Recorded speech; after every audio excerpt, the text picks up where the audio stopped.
SuperTalk Mississippi media production.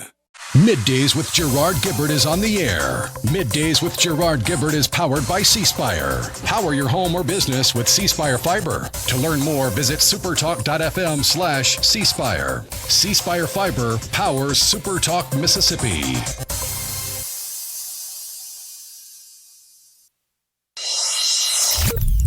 Get ready to go beyond the headlines and join a meaningful conversation with people from around the state.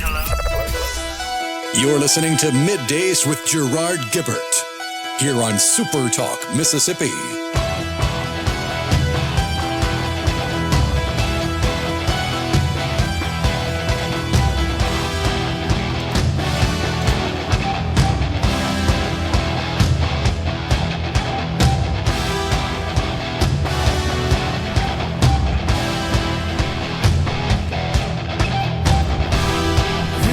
Good morning, everyone, and welcome to Middays, SuperTalk Mississippi.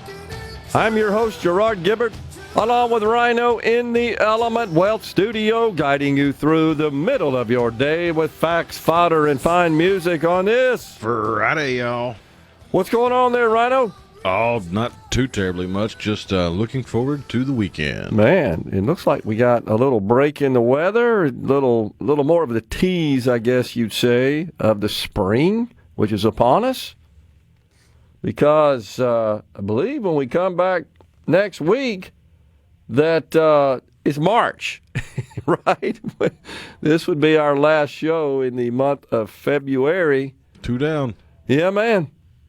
So we'll get back at it next week in the month of March. You know what else that means? It's supposed to be the last month with them old lawmakers, right? To be in session down there at the Capitol. And we're going to remain optimistic that they'll get it done.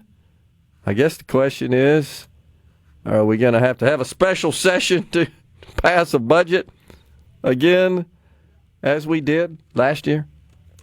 Nah, it seems like there's more attention actually being paid to appropriations during the typical appropriations time of the session. I agree. That does seem to be the case.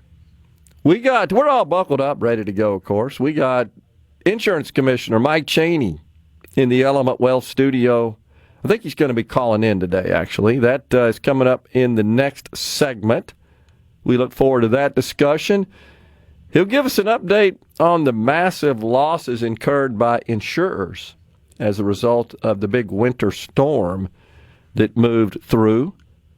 And then we got Kelly Bennett, Multimedia Journalist to SuperTalk Mississippi News. And we'll get an update on all the stories the news department is tracking. But you know something we need to pass on, Rhino? Saturday in-person absentee voting for congressional primaries. That begins this weekend. Check out our website, SuperTalk FM. News Director J.T. Mitchell has a story about that. So if you want to vote absentee ahead of these congressional primaries, you got a couple of weeks to do it. You can do it in person on Saturdays now. February 28th, that would be tomorrow. Next Saturday, March 7th. That would be the final Saturday in advance of the primaries, scheduled for Tuesday, March the 10th. Now, to vote absentee, remember in the state of Mississippi, you need an excuse, is what they call it. You got to be not necessarily limited to this, but in general, you got to be out of town on Election Day. You live with a disability. You're older than 65, those qualify as reasons to vote absentee. If you're voting by mail absentee, ballots must be postmarked. This is a controversial matter as well. Postmarked on or before the election date of Tuesday, March 10th. And also keep in mind, in the state of Mississippi, we don't even start counting absentee ballots until the polls close on Election Day. Now, this is something, as you know, Rhino, that has received a lot of attention in the last few election cycles that's just because people say, why in the heck does Florida have all theirs counted up, right, in added to, talking about the absentee, mail-in ballots and so forth, added to the in-person ballots? Why do they have that all tabulated that night, whereas out in Arizona, for example, and it matters because those two are somewhat swing states. Now, it's fair to say Arizona is more so than Florida. There was a time when, as we remember not so long ago, who could forget the old hanging chads, the presidential election literally came down to the state of Florida. It's become more reliably red since then. Arizona's still squishy purple. But it's because of the laws in those states. The state of Florida allows counting of absentee ballots as they are cast. And so by the time election night rolls around, they got them all tabulated. In Arizona, conversely, their law's similar to that in Mississippi, in that they can't even start counting them until after the polls close. So that's why there's this huge delay. And I know people like to point at Arizona and say, what's wrong with you guys in Arizona? How come you can't get it done that night? You must be cheating. The reality is... That's California. Well, yeah, but that's a whole different story. Please don't get me started on that. 2 months later, we almost have the total. What a mess that damn place is when it comes to elections. There ain't no doubt. But it does make you wonder. I mean, not that where it matters, as you well know, is that, guys, we need to get more ballots in to call this thing, to determine the winner. And that happens in a purple state more so than it does in a state which is reliable one way or another. So like in Mississippi, pretty reliable red. So when we get to a general election, I mean, the things are called. Right? Not long after the tabulation process has begun, not talking about primaries, talking about the general, but if we had a situation where we had a massive number of absentee ballots, we too perhaps could experience a delay in getting final numbers. And that's in a close race now. It's where it matters. In a race that's lopsided, you don't need to get all those in and accounted for. Often, as you know, Rhino, the number of absentee ballots, even if they all went in one candidate's column, wouldn't make a difference. That's the issue. But in these squishy states, it does matter. But that's because we allow states to administer the and promulgate the policies and the rules around their elections. I'm not for federalizing elections. This was a top priority of the Democrats, and that I know this is something that Republicans in Washington right now are pushing for. I would say that what they're pushing for stops short of federalizing elections. What the Democrats wanted under the Biden first 2 years, they stood up as House Bill 1. You remember that. And it would have totally taken over the entire soup to nuts, A to Z, registration through tabulation and determination authority to the federal government. No, I can't get down for that. The simple... I still say if the federal government really wants to do something to help engender patriotic desire to vote, make it a holiday. Give a larger chunk of the population just the day off to go vote. And that's something that's been discussed extensively. You know, in Louisiana, they vote on Saturday, as an example. What the Republicans want, as evidenced by the bill that's passed, the SAVE Act, that passed the House, been transmitted up to the Senate. There is a Senate version as well. Man, has that ever ignited a firestorm, because there's some Republicans who are calling for the invocation of the talking filibuster. And here's why that's important, because as so many times you hear us talk about on the show, this sort of general legislation, such as rules around voting in elections, requires 60 votes to overcome the filibuster. It's a rule in the United States Senate. It's a a tradition and a rule that's been around for a long time. Our founders actually thought this was a good idea. George Washington famously described the U.S. Senate as the cooling saucer of government. The concept being promoted there is that those people in the House are crazy. They get a little radical. We got to calm them down and bring them back to the planet here. But you've seen this. There's controversy among Republicans in the Senate. Yes or no, should we require the Democrats to go through the talking filibuster? Should we require them to filibuster this legislation through talking? That literally means they got to talk for hours, if not days, if not weeks, till the calendar runs out or till they say uncle. And you know what else that means? The whole dang process is gummed up. So the idea of getting legislation passed to reopen the government, it's off the table as long as that filibuster. And that, of course, only applies to the Department of Homeland Security function, which is currently still unfunded. When we come back, it's Commissioner Mike Chaney. Stay with us.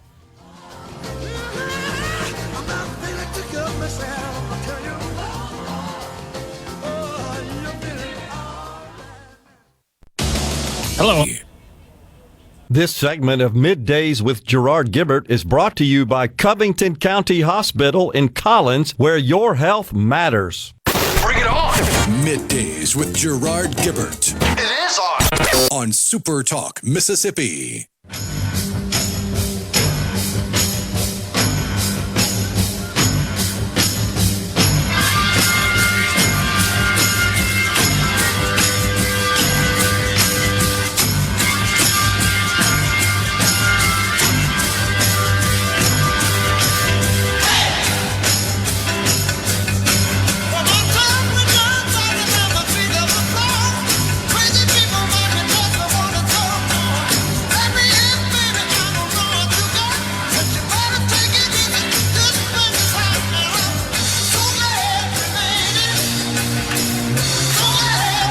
Welcome back, everyone. It's Middays from the Element Wealth Studio. We are pleased to welcome now Mike Chaney. He's the commissioner of the Mississippi Insurance Department, also serves as the Mississippi Fire Marshal. Commissioner Chaney, good morning, sir. Good morning, Gerard. Yes, sir. Thanks for calling in today. So we wanted to have you on to get an update from your perspective on the massive losses incurred by insurance companies as a result of the big winter storm that swept through the Magnolia State a couple of weeks ago. Give us an update there.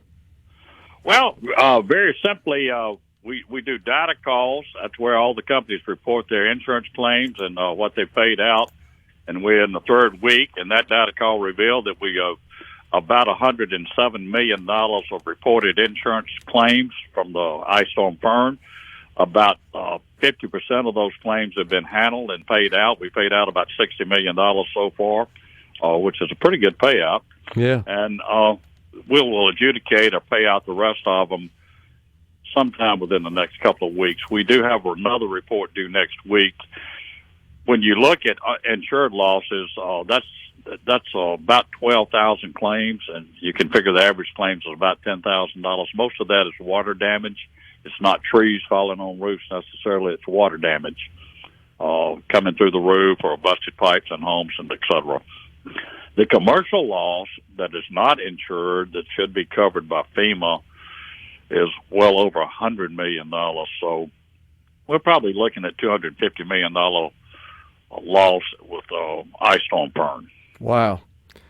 Man, that's a lot of money. Yeah, it sounds like a lot. I know we're accustomed to having to deal with that situation after a hurricane moves through because it can wield so much damage across a large area. But I know just anecdotally, Commissioner, I had a speaking engagement in New Albany a couple of weeks ago, so, drove from here to there.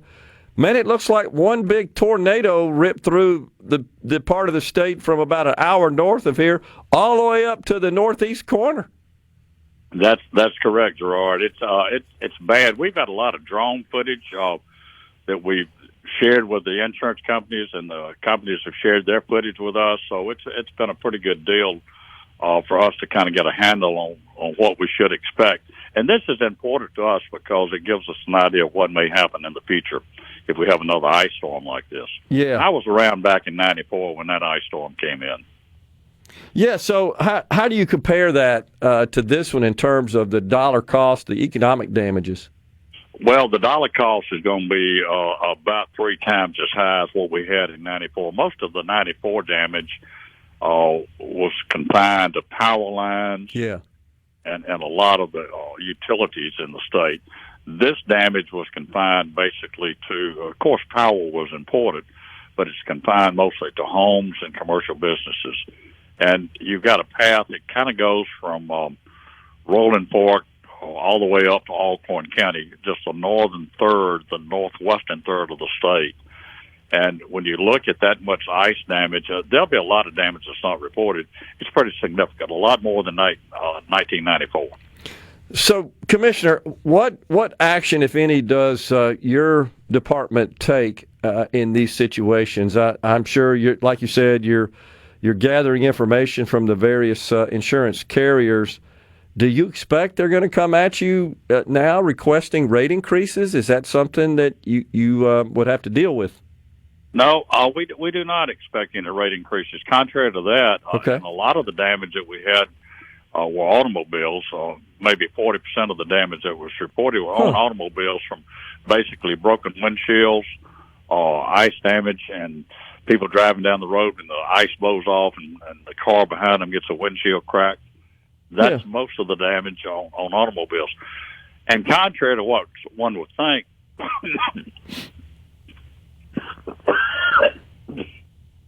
take a call break there for a second, Gerard. Yeah. What one would think, we actually had a rate reduction of $70 million announced by State Farm yesterday, or about 10%.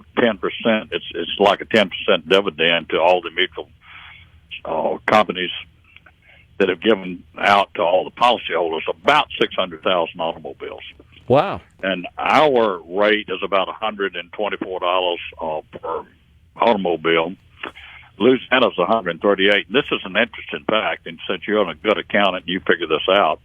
When you look at the rates in Louisiana, they are about 11% higher than Mississippi. So that's the reason they would get more per unit than what Mississippi would. It's based upon the amount of premium that you pay.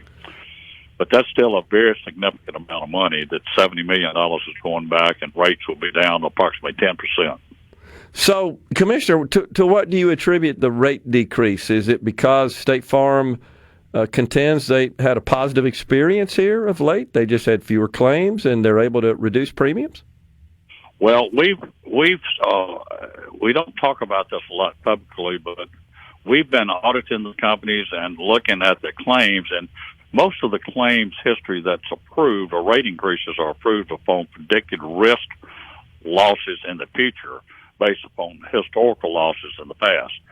And the losses in the future have not occurred, so we just said to the companies, you can't maintain that rate increase, you need to lower them. And I will just say that they've worked with us with a regulator, and they're going to have to work with us whether they like it or not. And we've talked them into coming down on the price. And you'll see some more reductions. The market's what we call softening up. Okay. That's good for the consumer. Good news, if we could just pull that off for homeowners, would be great, Gerard. But that's on the automobile side. But on the homeowner side, if we don't address the issues on the Gulf Coast, which permeate all the way from the Gulf Coast to DeSoto County and Alcorn County and Lee, we're going to be in a mess 2 or 3 years down the road, and especially if we have a catastrophic event like a hurricane. Yeah. And that's simply mitigation. Yeah, and I'm hearing the same. I got friends, that are in that industry as well, and they talk about that. Many of them say, Commissioner, that some of the coastal areas, not only in Mississippi, but, of course, Alabama and Florida in particular, are almost becoming uninsurable. They are, and Alabama and Louisiana have started addressing those issues several years ago. Alabama has 60,000 homes mitigated in Mobile and Baldwin County. That's Mobile, Alabama proper, all the way down to Fairhope, Gulf Shores, and Perdido Key, all of those areas in there. Louisiana has mitigated about 20,000 homes, and those are people south of I-10 in the lowlands around Lake Charles, the areas around Burris, and all of the Thibodeau, that area through New Orleans and Baton Rouge. Yeah. They've done a lot to try to make insurance affordable. Mississippi has just been logged up and jammed up in the legislature. We just cannot get the ball moving. And I've talked and talked and talked, and you make enemies when you do this in the legislature, saying you've got to do this program, guys, and you can't let outside sources administer these programs because it's never worked in any other state. What would be different in Mississippi? Why do you think that some outside source would operate a mitigation program and approve their own work and it not be effective? It just doesn't work. Yeah. You got to have accountability. No, totally understand and get that. So here's a question for you, Commissioner, that just crossed my mind. When a company such as Stock Carrier, such as State Farm, you just shared with us that they've announced they're going to decrease some automobile insurance premium rates. Do they have to get permission from the Department of Insurance to reduce rates the way they do to increase? No, it's just a matter of courtesy. Okay. They don't have to get permission from us to do that. We encourage them to do it. They don't have to call me. Sure. If it's good news, get it out there and do what they got to do. Sure. And you just indicated you fully expect that the other carriers that sell automobile insurance in our state may follow suit on this, huh? I do. Actually, we've had a couple of others. I have to be careful not to say I'm advertising sure. to people, but Progressive has been very good about lowering their rates. So okay. I know their regional guy who used to be the commissioner in West Virginia. These are good people. You're going to still have complaints on companies, by the way, but sure. They have, by and large, done a good job of getting their rates down and doing what we call risk management. Yep.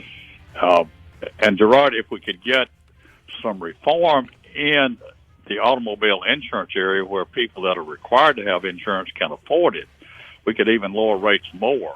But that's another legislative problem. Yeah. And we thought we would have a bill this year that would allow some reform in automobile insurance, but didn't get anywhere. Okay. I've been working on that problem for a long time, 18 years as commissioner and 15 years as a legislator. We that's just haven't been interesting. able to crack that nut yet. Can you hang in there with us, Commissioner? We're up against the break right now. I'd like to find out more about what you were just sharing with us and then maybe dig into this healthcare exchange idea we're seeing in the House. We got Commissioner Mike Chaney on the line. We're coming right back. Stay with us.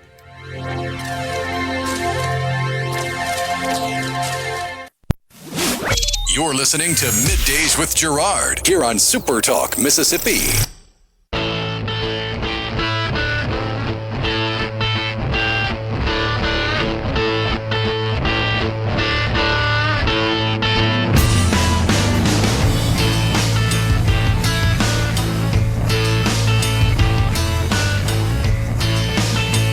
Welcome back, everyone. It's Middays from the Element Wealth Studio. We've got Insurance Commissioner Mike Chaney on the line with us. So, Commissioner, Representative Hank Zuber there in the Mississippi House, he has introduced legislation to at least explore the possibility of creating a statewide health insurance exchange that I believe would be compatible with the federal exchange is the way I understood it. I haven't really dug into the legislation. This is something you talked about with us a couple of years ago. You informed us, as I recall, Commissioner, that we actually pay. We have some fees that the state incurs for the federal government to host the marketplace on the state's behalf.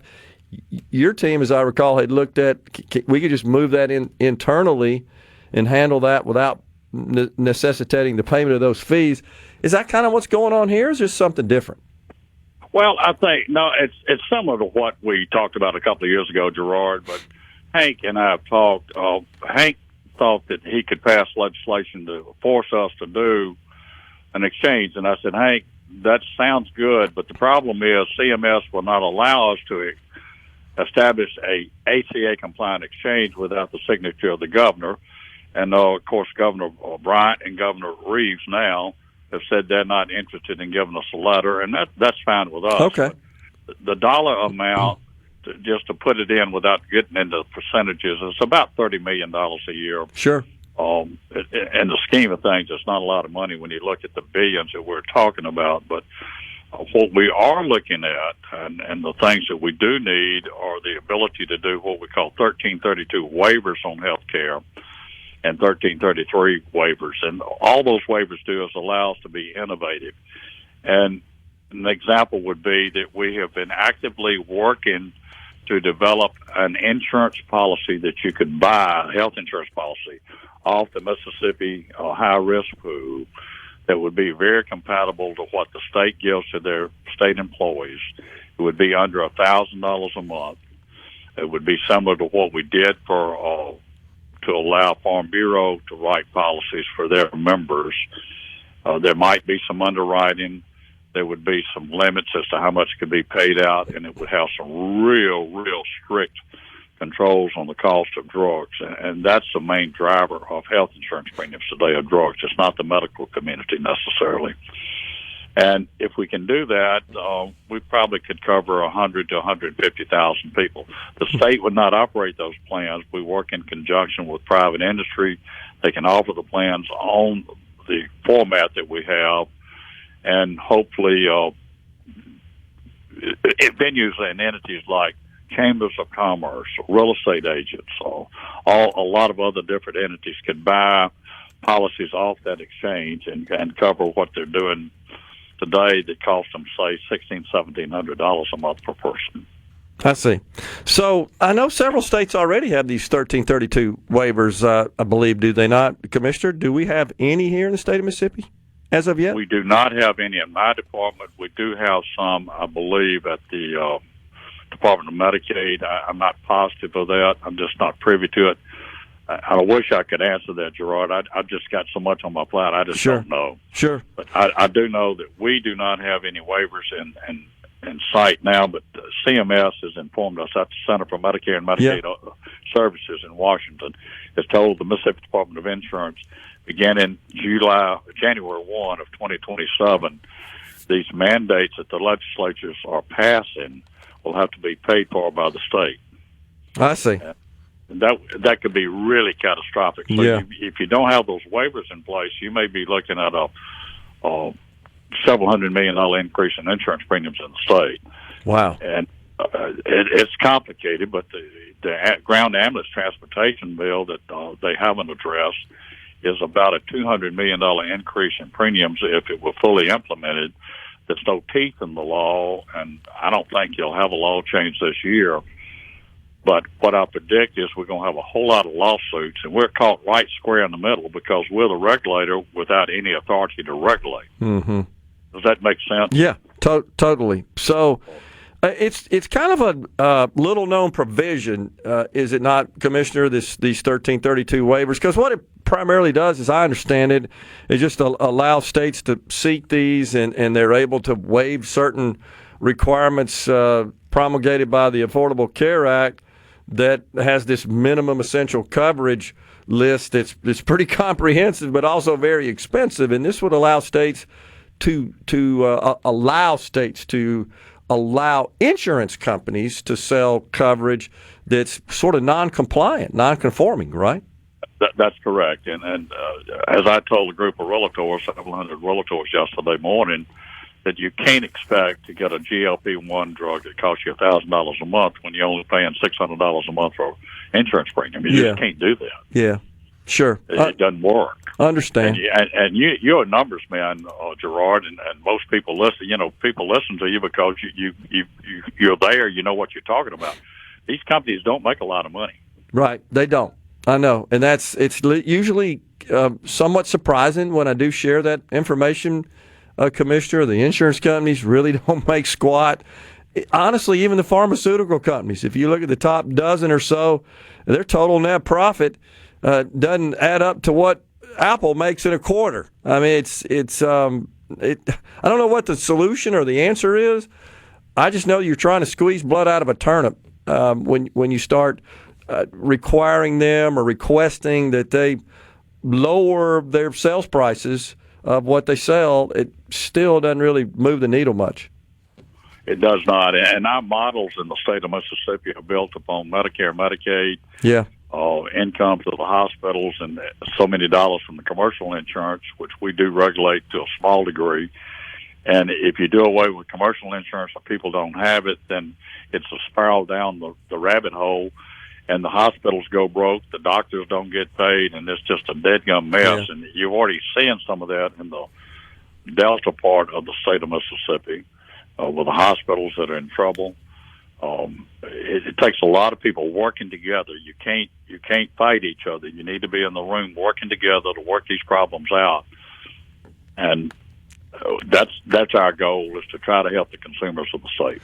So along those lines, Commissioner, you're probably familiar with the legislation that Representative Trey Lamar, House Ways and Means Committee Chairman, introduced, I believe got passed yesterday, that would provide some tax credits. There's a limit on the amount available overall to small businesses, those with fewer than 50 employees, that would contribute to individual coverage for their employees. Most of those small businesses, you know, can't really afford to participate in group coverage. They're not required to by federal law.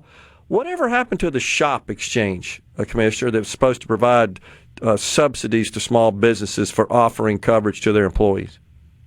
So about 10 years ago, the Department of Insurance got permission from CMS to develop a SHOP. That's a small business health option plan that was operated by the Mississippi Comprehensive Health Insurance Risk Pool Association. Just call it Risk Pool. And we had a couple hundred employers had people own the small groups. These are small group plans. Yeah. But it just never got off the ground because at the same time, the commercial industry lowered their cost on self-funded groups. And when they did that, there was no incentive for an employer to go to the SHOP. So you just hit the nail on the head. That's kind of where we're headed back. But instead of calling it groups, we're calling them individuals. And what we see are employers cannot afford to pay $3,000 or $4,000 a month per employee for health insurance benefits, and at the same time give them a livable wage. Yeah. So they're looking for some way to shift the burden or see what they can do, and that's who we're working with. Okay. But it's complicated. But just know this, and the people of the state need to know this. I reconstituted some members of that board during the last month. We're looking at trying to fix the problem. It's going to take a lot of us working together, and we're tackling it to try to bring you some affordable health care, at least for the employers in the state. Now, you're talking about the SHOP exchange, right? The board for that? Yeah, it's the SHOP exchange, individual exchange. Has nothing to do with the federal government. Right. Okay.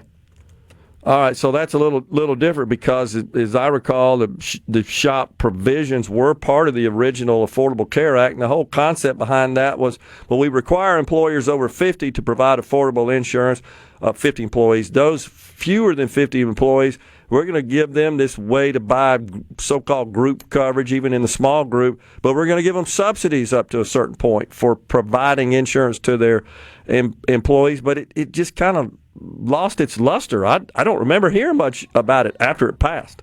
Well, it didn't work, Gerard. Okay. And by the way, in Mississippi, our definition of a small group is 100. Okay. Some states are different. The small group nationally is 50, but some states chose to say small groups for 100 or less. Okay. And the reason for that, it helped the small groups out on rates. So we chose to say they were 100. I got you. Yeah, I think just reading through it again, it looks like maybe that was an option at the state level to define that to some extent. But this little $400 might help, and this would even be for people, we got about 30 seconds left, that buy their coverage in the exchange, right, to offset some of that. Correct. And we've been working closely with Georgia. Okay. John King, commissioner there, has developed a plan working with the federal government and his state legislature. Okay. It covers 1.3 million Georgian folks. Got it. They've got a pretty good plan, and we got to go. What we're looking to do it. Appreciate it, Now back to Middays with Gerard here on SuperTalk Mississippi. The hurt doesn't show, but the pain still grows. Some strangers to you and me. I can feel it coming in the air tonight. Oh Lord, but I've been waiting.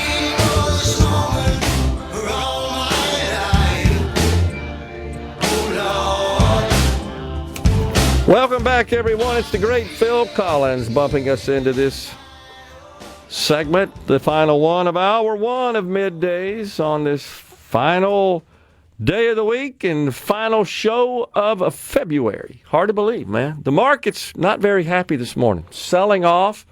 The Dow down currently 567. It's been down more than 600 today. The old volatility index, it's way up. The NASDAQ also treading water, down 202 points. And that is because the news on the inflation front from a wholesale perspective was not good. It came in much hotter than expected, and so there are concerns that we ain't out of the woods yet on this inflation thing. Now, I got to tell you, I heard somebody representing the Trump administration. I couldn't tell who it was because I was listening on the radio this morning, was in a discussion on the Business Channel about this report. Now, I and many other economists, not that I'm an economist, I do have a degree in that, a minor in that, but I'm not a professional economist. Let me correct that. I personally, and many economists, how about that, rather than other, think that the cost of goods and services at the wholesale level is a bit of an indicator of what can be expected in the future at the retail level. And this individual, again, I'm sorry I didn't catch who it was, said that wasn't true. Well, it's not as long as those who produce things, either goods or services, and sell them at the retail level upon incurring higher cost at the hotel level, at the wholesale level, absorb them. That's certainly possible because they say, you know what, my costs are going up. I'd like to pass those on to the consumer, to my customer, but if I do, they ain't going to buy them.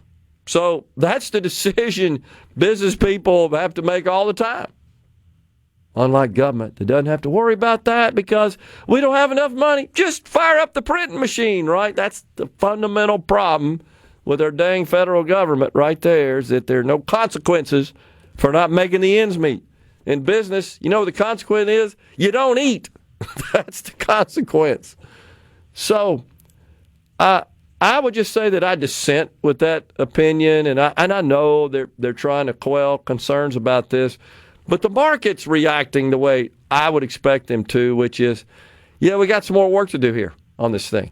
They're also reacting to the news out of, I just went blank on the name of the company, but it's Jack Dorsey's latest endeavor, saying that they're laying off like half their workforce and pivoting to AI. Saw that. He said he doesn't need any employees, actually. Well, you also got to remember this is Jack Dorsey, the Twitter guy. And look at how many people he had at Twitter that Musk was able to walk in on day one and fire, and they were perfectly fine. Yep. He tends to overinflate his workforce a bit. 4,000. Yeah.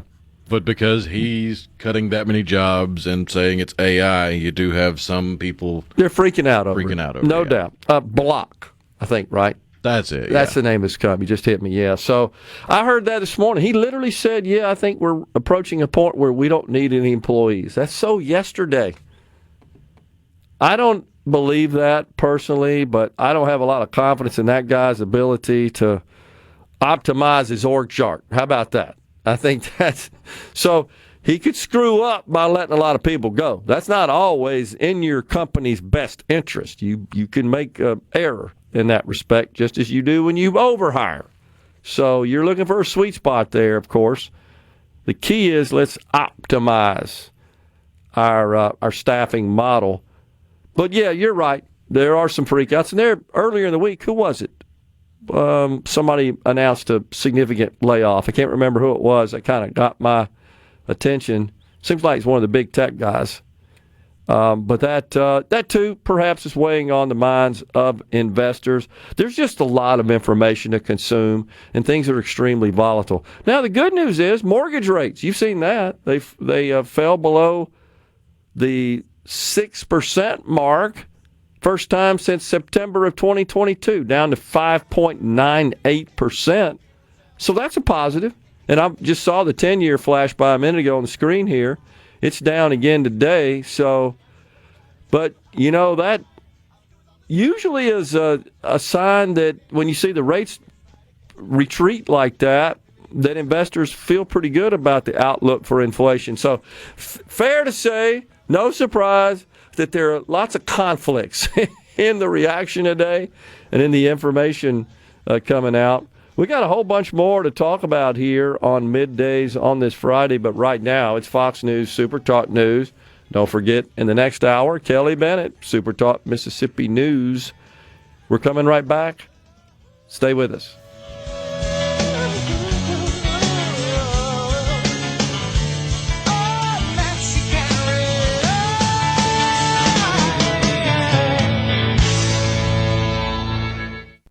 Hour of Middays with Gerard Gibert is brought to you by the Mississippi Business Journal. Visit msbusinessjournal.com. Scott Coopwood, publisher and president. And now, the talk that keeps Mississippi talking. That's what I like to listen to. You're listening to Middays with Gerard Gibert. Here on Super Talk Mississippi.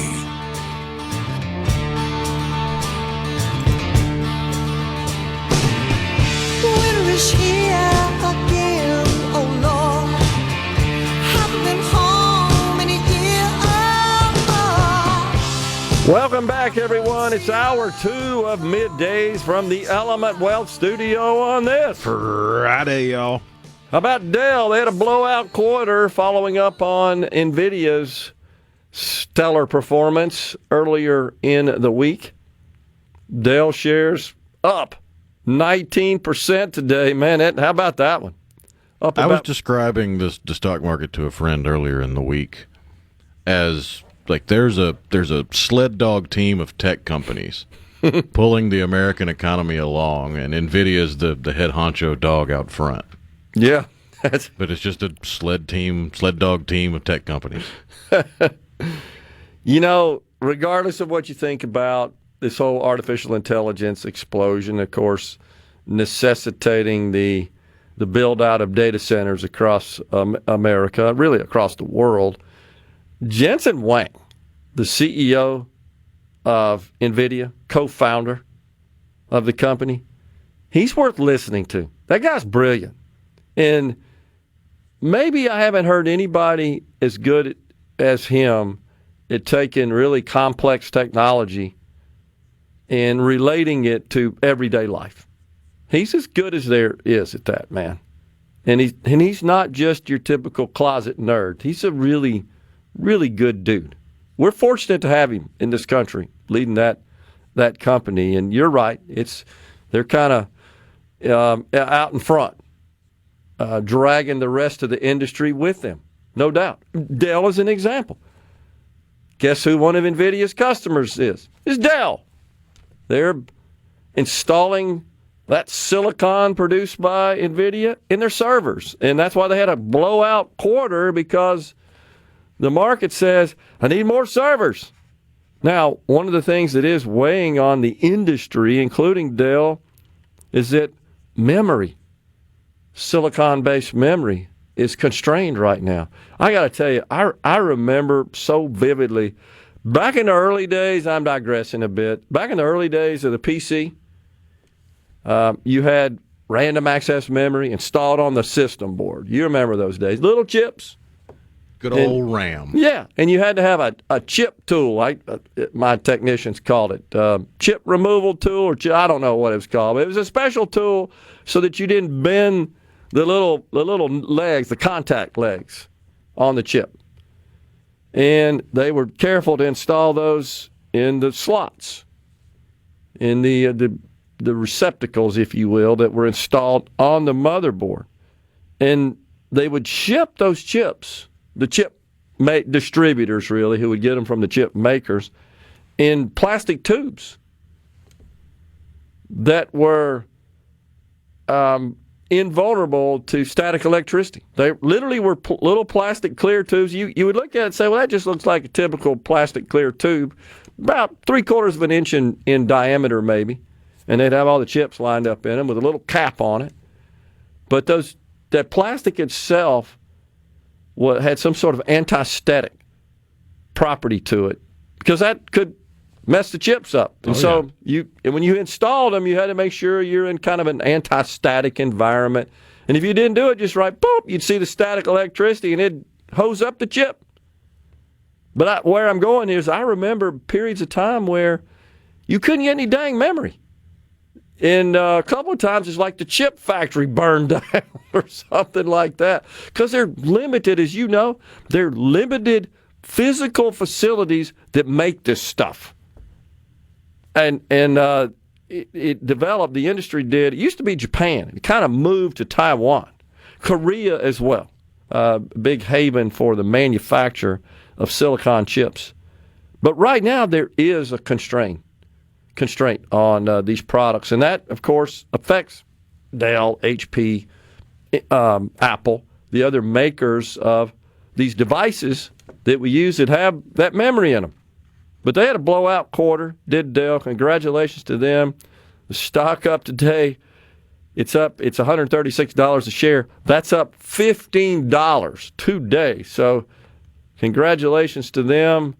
And the chip shortage is basically the tech sector's version of Tickle Me Elmo. That's exactly There's right. entirely too much demand for the supply available. That's exactly right. And it as you know, it goes in waves. Like I'm saying, I remember facing this problem 30 years ago, and it would be intermittent. Oh my gosh, the chip shortage. And the problem is you'd have all this gear ready to deliver to a customer and install it, but you couldn't upgrade the memory, which many customers want to do from the standard. Back in those days, that's the way you did it. You bought one standard deal, and if you wanted more memory, you bought more memory, and our guys would install it and deliver it. Now you choose like the memory capacity you want in the device, and it comes shipped ready to go. You don't have to pull the cover off and install it. Same with your phones. Think about that. It's like the digital equivalent of putting a turbo on your engine. That's exactly right. You're upgrading. You could overdo it. You had to have a motherboard that was capable of handling that much memory. Totally true. That's right. Because it required Just power. Like you had to have a engine that was capable of handling a turbo. But man, I remember encountering those shortages, and you'd just be sitting on the stuff, and customers would be all upset, and we can't do anything about it, man. Can't get any dang memory. So here we are in 2026. We're still fighting that problem. Dan in Hattiesburg on the C Spire text line says, "I remember the chip factory fire. That was around 95. That's exactly 4 megabytes right. Cost about $200. That's exactly right. That's totally right, Dan. Great memory there. I knew it was sometime in the 90s, but yeah. And then there was another. The other product, as you know, Rhino, is the plasma monitors, video equipment, be it a TV or a monitor. Right? It doesn't really matter.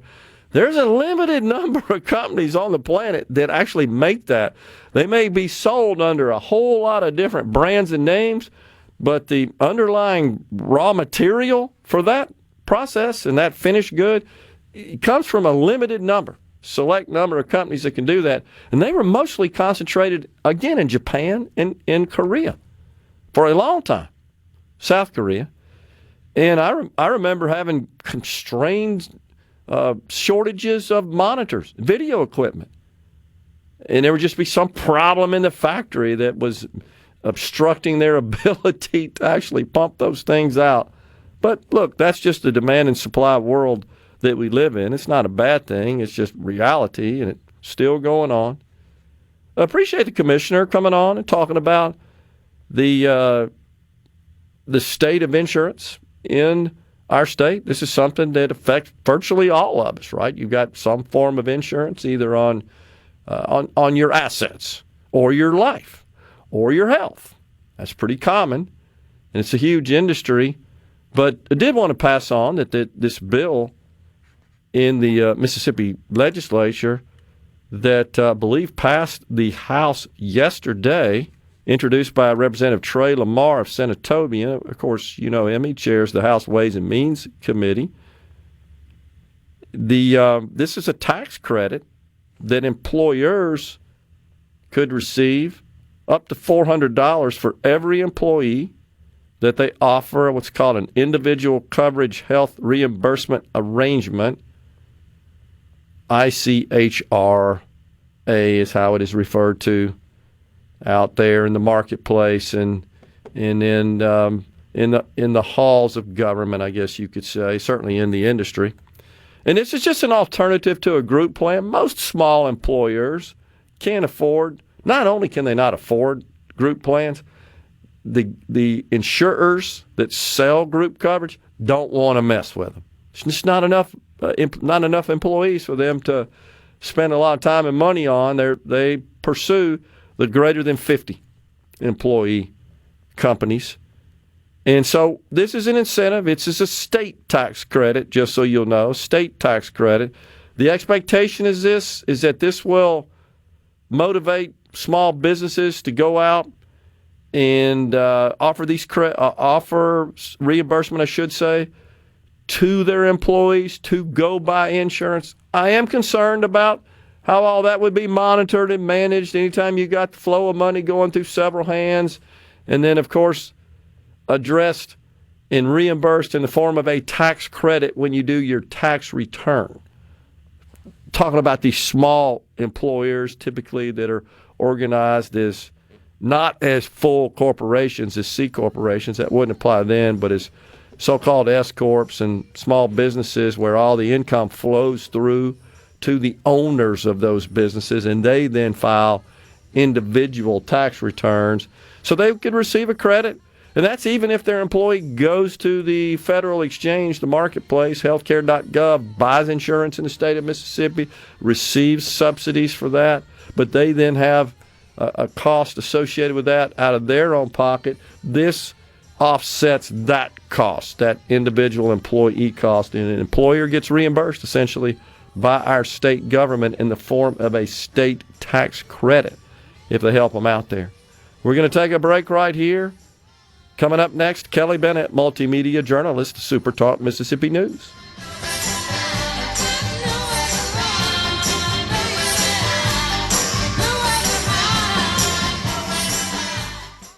I'm Michael, and You're listening to Middays with Gerard Gibert, here on SuperTalk Mississippi.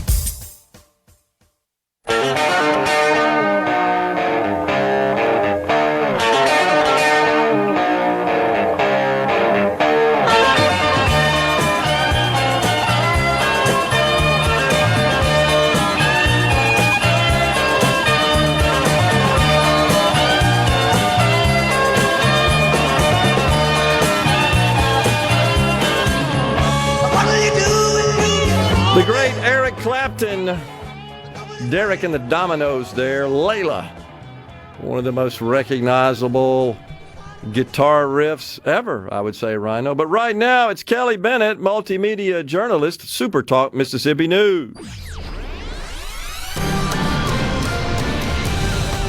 What's up, Kelly? Good morning, guys. Man, it's been a busy week. I'm sure it's been that way for you as well. A lot of news coming in. In fact, your recent interview you had with the insurance commissioner, I was listening intently because we just had a couple of big stories come out of his office yesterday. Let me start with the State Farm refund story. Yeah. So on Thursday, they announced the historic $5 billion dividend for car insurance members with State Farm. This includes a refund to all Mississippi drivers who use them.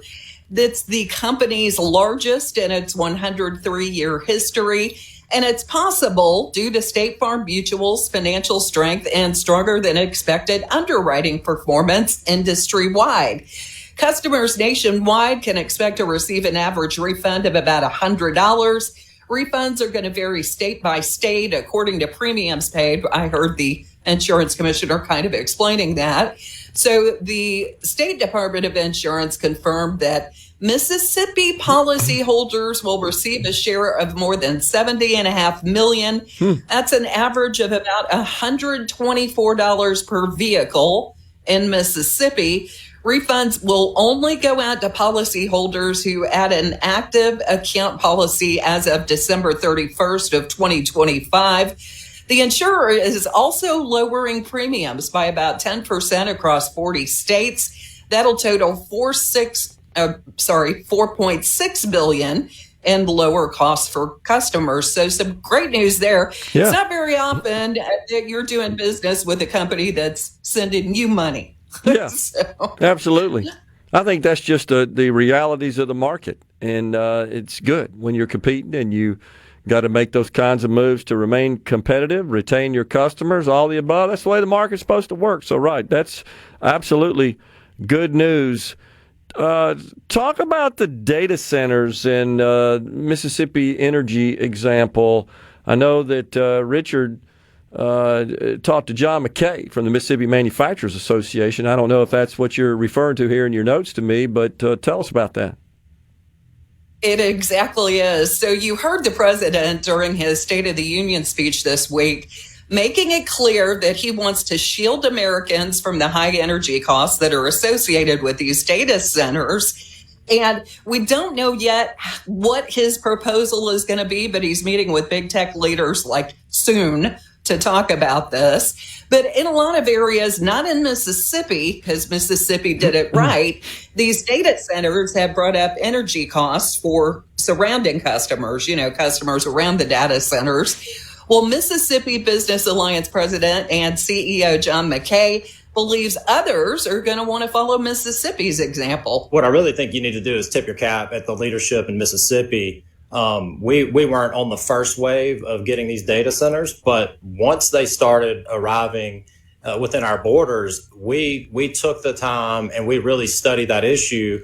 And what we've done in preparation for the build out of those in Mississippi is really something that's probably going to be emulated across the country, where we took into account those factors, and the entities that wanted to locate in Mississippi had to put up those resources to build out that energy capacity. And I think this is really interesting. So you start to wonder if people nationally are paying attention, because Mississippi used to be at the bottom of all these lists. And I'm telling you, I'm sitting in this newsroom, Gerard, and I'm putting together these stories, and I'm thinking to myself, man, Mississippi is in the lead here. We're doing so much better when it comes to education and the way we're teaching children, and the literacy example from our state. I mean, it's just really cool to watch this stuff and see the positive things coming out of Mississippi, and wondering when the rest of the country is going to catch on. That's 100% right. I feel the same way, Kelly. Thanks for highlighting that. And also thanks to John for his analysis there, because, as you know, I was on the ground floor of that, going back to 2018 with the Amazon Web Services project in Madison. And when we got them and Entergy, the electricity provider for this part of the state, together, that was one of our requirements, and Amazon agreed to that. Poor planning, honestly, and to some extent poor execution in the other states is what's causing this problem. I do believe we did it right, and I do think that our model is one that should be emulated. And I think the president knows we got to keep building out. We can't just stop because China will overtake us, and that'd be a bad thing. But we need to do it in such a way that is not harmful to our environment, to ratepayers, to our other natural resources, et cetera, and we can do it. Yeah, and I think most of us are aware that Senator Cindy Hyde-Smith and Senator Roger Wicker have a great relationship with President Trump. So I think that kind of puts us in the forefront when they have these discussions at the White House. Yep. And they talk about these things. We have senators in the building and congressmen in the building that can go, hey, here's how we did it. Might somebody want to take a look at this and try it this way? Yeah, it's pretty straightforward. I mean, it wasn't rocket science, as the saying goes, but it just was proper planning on the front end rather than getting caught on the back end with a huge mistake. Talk about this Jackson Pearl River project. I've seen a lot of buzz about that. Yeah, this has been in the works for decades, and something finally came to fruition. So this will be the next step being taken in bringing a river development to the Jackson Metro. On Thursday, officials with the Pearl River Revitalization Coalition, along with the cities of Jackson and Pearl, announced that the U.S. Army Corps of Engineers has approved a plan to turn certain banks of the Pearl River into a tourist and economic hub, and this will also help with flooding mitigation. Every project has its detractors. They said you couldn't build the Great Wall. They said you couldn't build Hoover Dam. They said you couldn't build the Panama Canal. But those detractors are not listening to the facts. They're not listening to the science. They're not listening to the fact that the Corps on this particular project has vetted this project for more than 25 years. Yep. That was Jackson Mayor John Bourne, of course, and he was talking about a couple of protesters that were detained during the press conference where they made that announcement.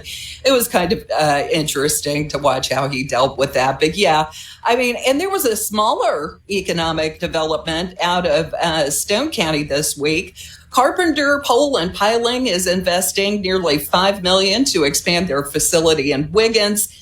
It's a project that'll create about 10 new jobs. They're a wood products manufacturer that specializes in utility poles, foundation, and marine pilings.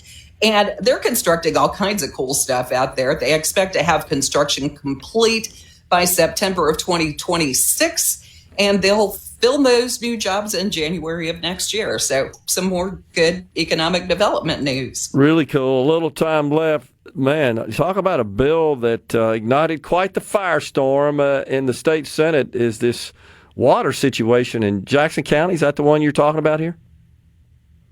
Yeah, I thought this was really cool. And I happened to notice that Senator Jeremy England put up on his Facebook page that sometimes we need to highlight the bills that don't make it through. So This is one that won't be moving forward during the current legislative session. He fought against a bill that would have required residents in rural Jackson County and other coastal counties to hook up to water and sewer provided by a county utility authority. Failure to do so would have resulted in a fine of $500 per day per customer. There could have been some legal fees involved. The Senate, thankfully, overwhelmingly supported his motion to kill that bill. This was crazy. Sometimes it's the stuff that doesn't get through, that's really important. Yeah, it would have dictated that you hook up to the commercial water provider there or the city's water provider, or you pay a fine. That's crazy. So what if you just don't want water? That already have wells. Yeah, they have wells. They're out in the rural community. They're already set. And a lot of people prefer well water if they have the option. Yeah, this is gross government overreach. William Carey partnership announcement before you go. Tell us about that. Oh, this is cool. William Carey and Mississippi College School of Law teaming up so that future attorneys can graduate in 6 years instead of 7. If you want more information on this, just go to supertalk.fm. It's really cool. You can save a whole year's tuition by taking advantage of this. Always appreciate you coming on, Kelly, and great work by you and the news department covering all these stories. Good information. Really appreciate it. Thanks. Have a great weekend, y'all. You too. Kelly Bennett, multimedia journalist, SuperTalk Mississippi News, stepping aside for a break. Coming right back in the Element Wealth studio.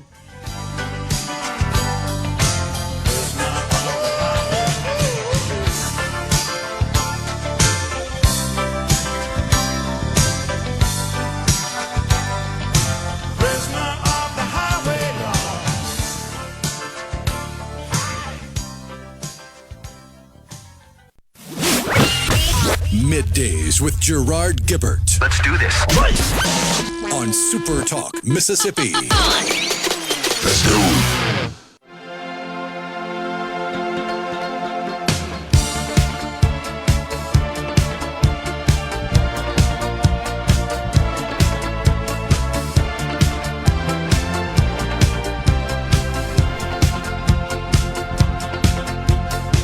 Well, the sell-off continues at the corner of Wall and Broad. Don't check your 401k plans today. The Dow now down 720 points. The NASDAQ 215. Not a good day. And Rhino, you brought up something on the break that honestly I should have thought about because I completely believe in it, but did not. I'm thinking that one of the factors weighing down the market, and I do believe this is the case, is the wholesale price index that came out today, and that is not in line with expectations. But you pointed out something else as well. Yeah, I mean, there is the possibility of some geopolitical instability, to use the words they would probably use on the Business Channel. Yep. Because Iran came out yesterday and basically said no to everything during the negotiations. And with the scuttlebutt coming out of D.C. that an attack on Iran is imminent and that they're trying to develop nukes and they have ballistic missiles and they could be a threat not only to Israel but to the U.S.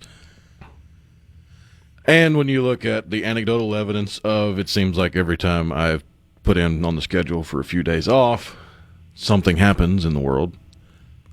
It very well could be Tuesday or Wednesday of next week when they hit, because it's also going to be the darkest night with the lunar eclipse. Yeah.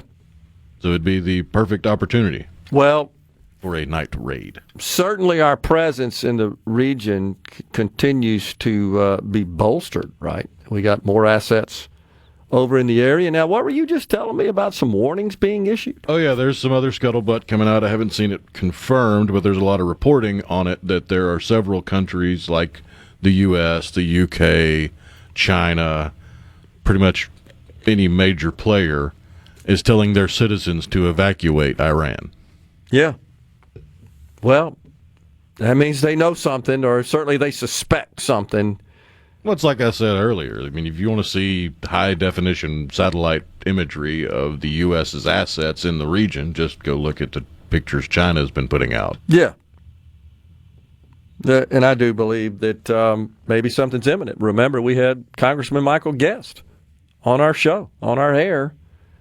That would be, was it this day a week ago, I think? Either Thursday or Friday of last week. It was in advance of the State of the Union address. And I believe his assessment, his viewpoint was that we may have an attack before the State of the Union address. Isn't that what he said, right? Yeah. I think so. But, of course, that did not happen, and that we don't know all the reasons why it didn't. But he didn't have any classified information. He wasn't sharing that with us. But obviously he's in the halls of power there and talks to a lot of people and felt like that was on the boards and imminent at that point. Looks like it's still probably imminent. It's just a matter of when. And instability, as you just pointed out, rattles the markets, no doubt. And I mean, it's serious enough to where even Chuck Schumer, before he went into the closed doors, top secret, classified, whatever meeting on Iran, he chose his words very carefully so as to not really go against the notion of hitting them. It was more the administration needs to sell this to the public. Yeah. And that in and of itself should be evidence that this is a pretty serious matter if even Chuck Schumer is not using it as an opportunity for political gain. Yeah, I think that's absolutely true. So, and I can't emphasize enough, Rhino, what is about to hit us with this SAVE Act is this possibility of the talking filibuster. And why, again, that's important. First, are the Republicans going to invoke that? And they're split, as you know. And that really means that the Democrats just got to stand up and talk. It could be for hours, days, or weeks, because until you get past that and you're able to get a vote to initiate what's called cloture, meaning let's close this thing out and move on, no legislation can make its way through the body. And one of the things still hanging out there is Department of Homeland Security still shut down effectively because of the funding. It's not being funded. And don't we also have TSA workers working without pay right now? So all of that is a problem, and the Democrats are going to try to figure out a strategy to capitalize on this politically. I know you're shocked at that. Well, the political gamesmanship of the talking filibuster at this point, because the lines are so starkly drawn, is which side is going to have the handful of people cross the aisle to get cloture. Is it going to be Democrats going, all right, uncle, we'll give in? Or will it be Republicans going, all right, this has gone on long enough, we got other stuff to do? Yeah, that's right. in which case the SAVE Act doesn't get through. Now, you've also probably seen Kamala Harris, Liz Warren, I know you're going to be shocked at this, being less than totally honest about the requirements in the SAVE Act. No. Say it ain't so. They continue to message and promote the narrative that you would have to show up at your precinct with all sorts of documents in hand proving you're a citizen. That's not the case. That's not true. That is false. That is inaccurate. All we're simply trying to do here is make sure when you register to vote, clearing the way for you to cast a ballot in an election, that you're a citizen. So, yeah, you might have to bring a document in to prove that. The birth certificate, of course, is the most common. But if you're already registered, by the way, no action, just so you'll know. If you move and you seek to register in a new district, new jurisdiction, yeah, you got to go register. You're going to have to show that you're a citizen. So bring your birth certificate. You don't have one? It's really easy to obtain. It's not hard. Now, what are the prospects, do you think, Rhino, of the people the Democrats say cannot handle that requirement of having a phone, a smartphone connected to the World Wide Web? How many of those you think out there don't have one? Over 90 out of 100 would be the ones that have one. Of course. I think it's more than that, honestly, but... Smartphone, I would say it's over 90%. Okay. Gotcha. Cell phone is really close to 100. Like, you're 1 out of every 100 might not have a cell phone. Well, I got to tell you, I can't remember the last time I saw someone that had a phone that was not a smartphone. But, okay, I'll buy that. Even if that's the case, could they get to somewhere where they could access the internet? Oh, yeah. Pretty, like library, for example. Virtually a million places. McDonald's, for the longest time, I don't know if they're still doing it. They've got those little kiosks where kids can play games. That's and true. Adults can do like job applications and stuff. It's just a little touchscreen right there in the Mickey D's. Okay. So this notion that they're unable to obtain those documents is horse hockey. Now, then they complain, well, a lot of women have been married and their name has changed since they were born, thus it conflicts with the name on their birth certificate. So you bring your marriage certificate. You should have that. And if you don't, it's pretty easy to get, honestly. This is not a draconian, imposing, onerous requirement, especially if you consider what the city of New York, now under the control of a dang communist, Zoran Mamdani, he and the president are like BFFs now, aren't they? Oh, my gosh. I'm laughing in here because as soon as you said communist, it's like, yeah, and communism wins out in the way communism wins out. You've got people signing up to shovel snow, and they're showing up and play acting like they're shoveling snow and still getting paid. Look at that. Communism at work. Right. That's exactly right. And where I was going, as you know, is nothing gets done. You had to provide some authentication in order to shovel snow in New York City, of all places. Say it ain't so. Well, you've put these requirements out there where the bar is so high, a lot of people just wouldn't be able to get those jobs, even if they wanted them, to earn money to go shovel snow. If you looked up the word hypocrisy in the dictionary, I'm pretty sure you'd see that right next to it, right? Well, Kamala Harris is running around, and Liz Warren and all the Democrats are talking about just what a chore this would be.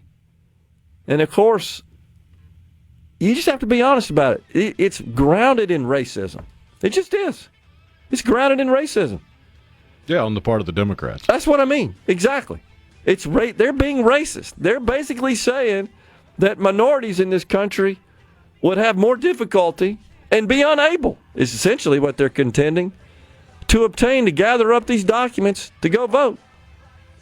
No, the truth is, illegals would have trouble obtaining those documents, and that's what they want to prevent, because those documents don't exist if you're an illegal in this country.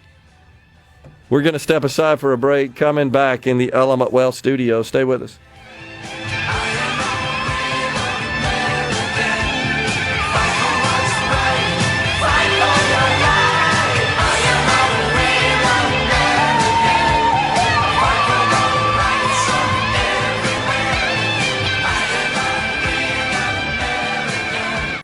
Up of Mississippi. Are we going to do this? Middays with Gerard Gibert. Keep rolling. 3, 2, 1. On SuperTalk Mississippi.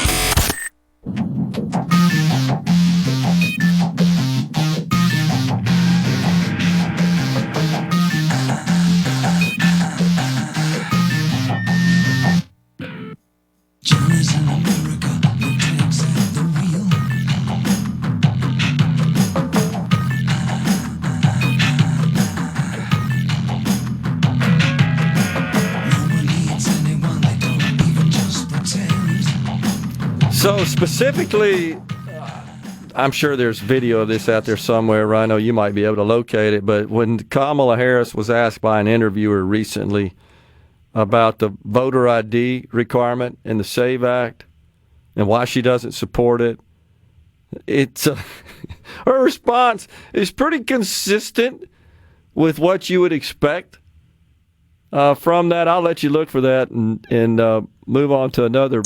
Here we go. Is agreeing to voter ID one of those compromises that you'd support? I don't think that we should underestimate what that could mean.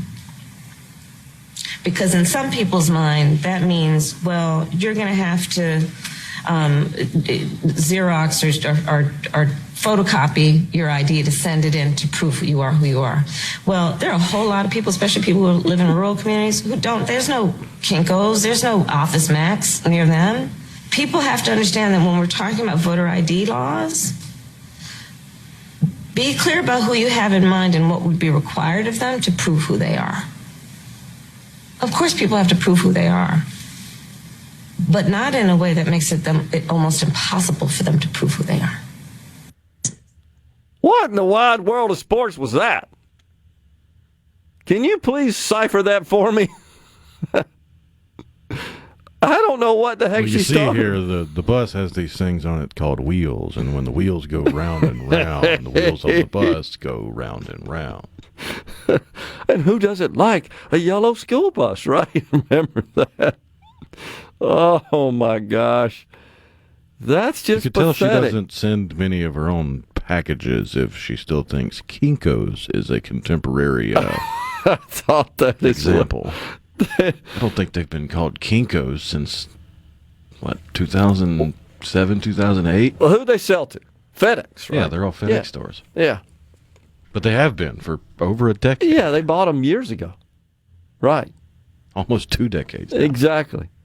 So, this idea of you got to go photocopy a document like that, where's she getting that from?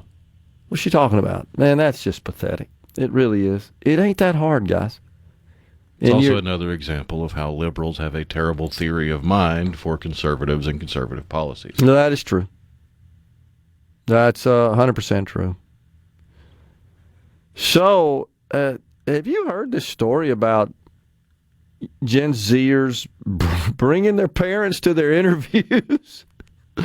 I had to laugh about this. And Kevin O'Leary from Shark Tank, he was interviewed about this a couple of days ago. And he's in the business of hiring people. He said he's actually had that happen, where they'll get on a Zoom, a conference call with a candidate, and their parents there, their mother, their father's there with them to participate and to assist them during the interview process. And so in this interview with Kevin O'Leary, he said, "It's you're done. We're not hiring anybody that brings their parent to an interview." I just found that fascinating. What the heck is that all about? What's wrong with people? Yeah, I don't think it's necessarily a widespread trend, It's not. but it's definitely happened enough to get attention. And I think part of the reason it's gotten attention is because it is so out there. But it's not even really a new thing. I mean, there were stories about millennials having parents go to job interviews. It's just so strange that when it happens, it gets attention. Yeah, I guess so. I got to tell you, I never heard about that. Just never heard of it. Because it didn't happen before millennials, as far as I'm aware. I'm pretty sure Gen X didn't have their parents come to the job interview. Well, and the boomers didn't. Well, you and parents, the greatest generation didn't, and the silent generation correct. didn't. And I don't mean to sound condescending or like I'm lecturing. Quit pansifying your kids. Yeah, helicopter parenting doesn't really do anything as far as parenting. It's terrible. I would argue that it's detrimental to a child to do so. And having been heavily involved in coaching youth sports for 25 years, I found myself spending more time trying to coach parents than I did kids. And I mean, there's nothing wrong with a parent wanting to be involved in their child finding a job, but if you're worried about how your kid's going to do in a job interview them. Have a little mock interview. Ask them tough questions. Get them to think on their feet. Don't go to the interview with them. Yeah, exactly. That's totally true. Man, I just don't get it. Steely Dan bumping us out of hour 2 here on Middays. Lots of text on the C Spire text line, 601-879-4395 to get to when we return. That's after Fox News and SuperTalk News. Ricky, don't lose that number.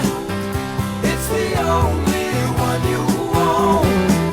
You might use it if you feel better. When you get home, Ricky, don't lose that number. Ricky, don't lose that number. Ricky, don't lose that number. Welcome to the show that challenges you to think deeply and look beyond political posturing. You're listening to Middays with Gerard Gibert here on SuperTalk Mississippi.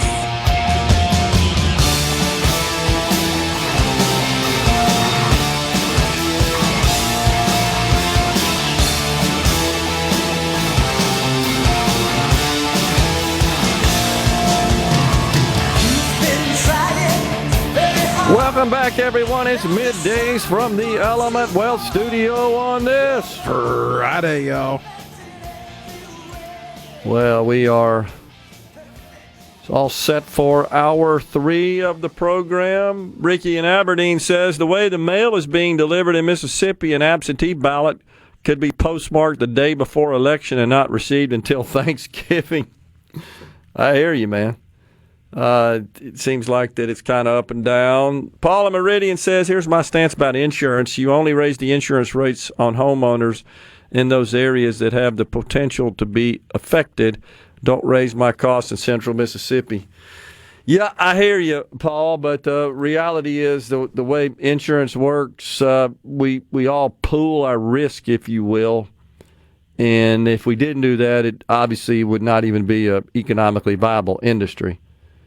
There's no doubt that if you're in the more vulnerable, higher risk areas, you're going to pay a premium on your premiums. But you're going to cover some of that even if you're not in that area. Otherwise, the higher risk areas would be totally uninsurable, and then they would dry up and die. And you could probably look at health insurance as even a better example, wouldn't you say, Rhino? To a great extent, the healthy pay for the older and ill. The young healthy pay for the older ill to a great extent. That's especially under Obamacare. No doubt about it, and that's largely because there are 3 major things that drove up the price of health insurance under Obamacare. 3 big things. One is the requirement to cover pre-existing conditions. Now, it turns out that's a very popular reform, even among conservatives. Even the president many times said when he was more interested in his first term, at least, in reforming health care policy in the country. Remember, he would say, and we will always cover pre-existing conditions. He would just beat that drum, as did many Republican members of Congress. Well, guys, that's one of the main things that drove premiums up. And then the other thing was the minimum essential coverage requirements. That's the one you like to harp on all the time. Basically says that you're paying for birth control pills, as an example. And the minimum essential coverage says, hey, all policies, it doesn't matter who you're selling them to, these are the minimum coverage requirements, even stuff that is never going to happen, not possible to happen, to the insured. It kind of reminds me of the Liberty Mutual, the rather popular commercials with Doug and Emu. Only pay for what you need, except under our health care laws, you got to pay for even what you don't need.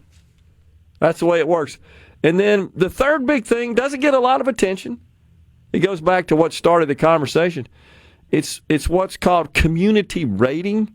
And all that really means is that insurance companies, before Obamacare, were able to charge whatever they wanted based on the health of the insured. So an older sick person, they could charge a whole lot more than they could a young healthy person.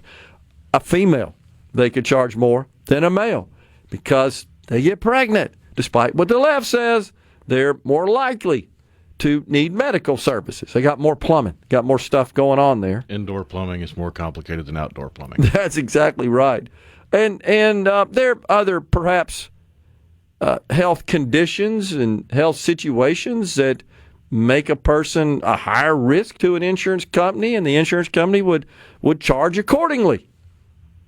And what the Affordable Care Act did is it still allows community rating, but it limits it.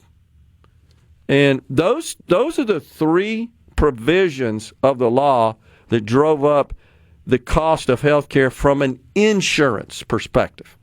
From an insurance perspective. And to most people, that's their total perspective because that's who they pay. They pay insurance companies for their health care. They have some out-of-pocket costs, of course. And the other thing that, to a lesser degree, drove up the cost of insurance, in fact, was the caps on those out-of-pocket costs. Before Obamacare, insurance companies offered coverage that would have low premiums but really high deductibles, co-pays, and co-insurance. And if you were okay with that, then you could buy policies. And they would also have annual caps and lifetime caps. Once we've paid, Mr. Insured Customer, we're out. You're on your own at that point. Well, that's been banned. Can't do that anymore. Well, it costs money because they're on the hook for more. So all of that is contributed to... And they sold that as a way to end medical bankruptcy. It's exactly right. It's exactly sure right. We haven't ended medical bankruptcy. We haven't ended medical bankruptcy. That's totally right. And the other thing is those caps on out-of-pocket, those are indexed to inflation. You looked it up for me the other day. It's like, what, $13,000, $14,000 for an individual now and over $30,000 for a group family coverage, excuse me. Over $30,000. You could be out of pocket. That would bankrupt most people. That's why it hadn't ended that. So it's to the degree to which you're bankrupt. But once you cross into the bankrupt category, what the hell difference does it make at that point? Doesn't matter if it's you're out $30,000 or $100,000. You're bankrupt. So that's what drove up the cost of coverage. And it's amazing to me that the drafters didn't see all that coming, how they could tell you with a straight face, did Barack Obama, oh, yeah, your premiums are going down. And that just was not really well thought through. And even some of the architects, right, have said, yeah, we were taking advantage of the stupidity of the American people. Was it Rahm Emanuel's brother, Zeke Emanuel, that was a big architect of the whole deal? Didn't he come out and say that? Yeah, we knew people wouldn't understand it. He's right. They don't. And nobody would explain it with truth. Well, I mean, you had to pass it to see what's in it. Well, exactly. And to some extent, you know, you got to hold the Republicans a little accountable for not being a little more forceful, but with facts. Take this complex. Hey, look, guys, that's fine. You know, they were afraid of the backlash. That's fine. You won't let insurance companies charge a whole lot more to the sick, older people, than the young, healthy people. You got to bear in mind that anything that was said that even had a whiff of negativity towards Obama was considered racist at the time. That's totally true, and they shied away from that. That's 100% true. Just think about. If you said you didn't like the way his suit fell on him, you'd be considered racist. If you said you didn't like the color of the sky while he was president, you're racist. Well, I would also make the point, if you don't mind, that we have that problem right here in the state of Mississippi to some extent. I've pushed quite a bit to end the practice of preferential treatment and procurement, which we could do if the legislature would pass a bill and send it to the governor for enactment, but yet we can't get that done, and so that's still alive and well in Mississippi, and it is particularly prevalent in the city of Jackson, our capital city.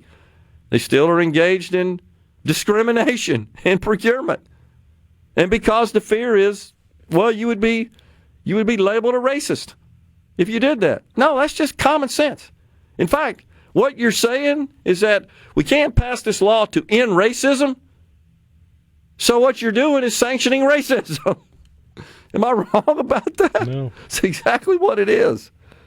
But it's a good point you make, though, because you think about the extent to which that does drive a lot of our policy and our politics. It's this fear of retaliation and retribution. Fear and feelings. Yeah, totally. Terrible way to run the railroad. And that's why we don't get good policy a lot. That's what stands in the way of good policy.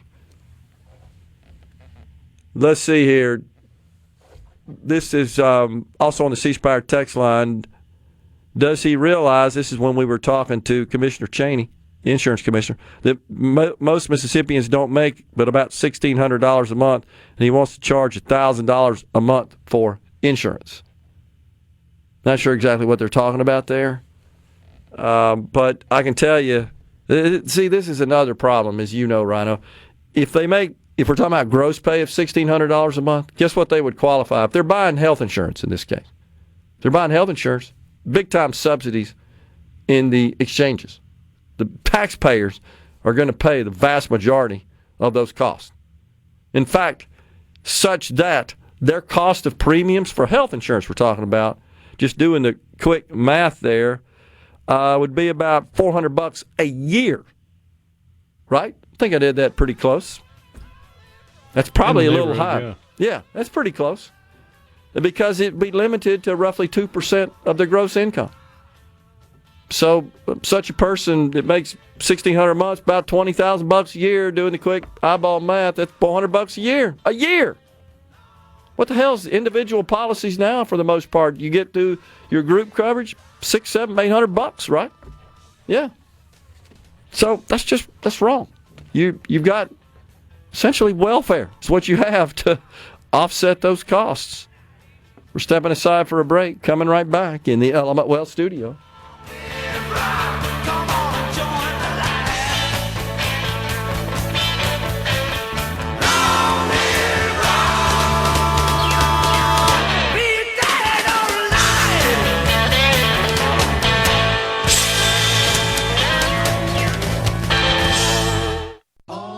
Attention, adoring fans! It's time for Middays with Gerard Gibert on SuperTalk Mississippi.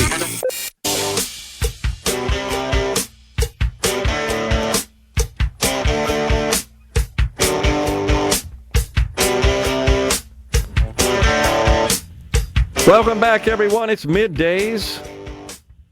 Are you thinking about retirement? Go to myelementwealth.com or call 601-957-6006 to let Element Wealth help you find your balance between income, growth, and guarantees. On today's episode of In a Mississippi Minute with Steve Azar, you'll hear from Mark Pattison, a former NFL player who has climbed the world's 7 summits, the highest peak on every continent. You can listen to In a Mississippi Minute with Steve Azar today at 1 p.m. here on Super Talk Mississippi. So, good question here, Rhino. What about the illegals already registered? Talking about the SAVE Act. So, that's a question that comes up a lot. So, here's in a nutshell what the bill does. It requires anyone upon registering to vote for the first time to prove that they're a citizen. Your birth certificate will do. A driver's license will not. Your birth certificate will do. If you've been married, bring your marriage certificate to cross-check the name there, and you're good to go. A passport will do as well. And then if there's a change, if you want to change your address in the voter rolls, if you move and need to register in a new jurisdiction, that would trigger, again, a check of your citizenship. Now, what about all those that are already there? Because if you're already registered to vote, no action on your part in order to vote in an election if the SAVE Act would become law.